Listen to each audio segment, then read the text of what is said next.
everybody? Welcome back to Tavian's World of Reptiles. I hope you are all doing well and taking care of yourselves. Today I am hanging out with Skellington, my Amazon tree boa. He is pretty active because they're all really hungry at this current time, but they're all going to have to wait like another week or two. I get paid today, putting in my order, and it usually takes about a week to 2 weeks sometimes for my orders to actually arrive. So they're going to have to wait a little bit longer, so he's a little active, but that's okay. But that's not at all what we're talking about today. So, moving on. Alright, so I wanted to talk to you guys about something that is way too commonly said by people who are not necessarily fans of snakes. One of the things that people often say is that snakes are slimy. Which, I mean, in order to do that, that would mean that they're secreting some sort of mucus from their skin, like amphibians, or worms or slugs, snails, that type of stuff. But snakes are not at all any of those things.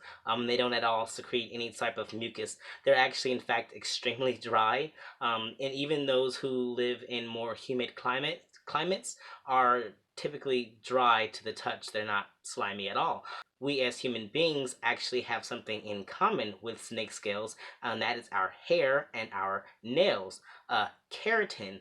Keratin is actually what snake skin is made out of. So in fact, the same thing that our hair is made out of, our nails are made out of, is the very same thing that snake scales are made out of.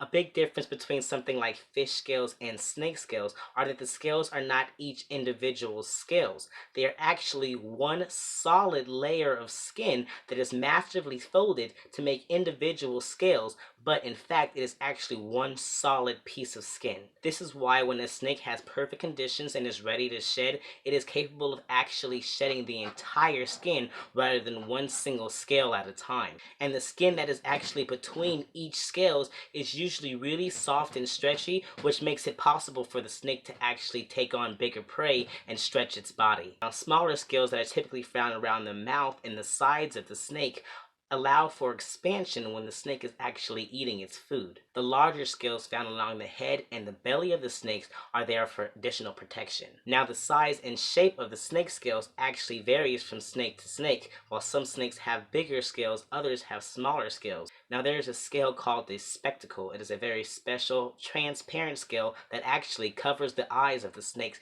to protect those as well. Now, this is not to say that not all of the snake scales are a little bit transparent, but those that are covering the eye typically tend to be a little more transparent than others.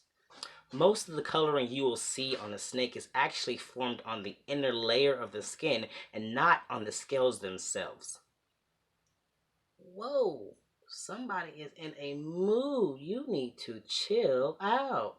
So snake skin is amazing, and it is pretty impressive, especially considering that it is one solid piece of skin that is just massively folded amongst itself to create the individual looking scales. But at the end of the day, they're not slimy creatures. They're not slugs. They're not worms. They're not amphibians. They do not secrete mucus. Snakes are not slimy.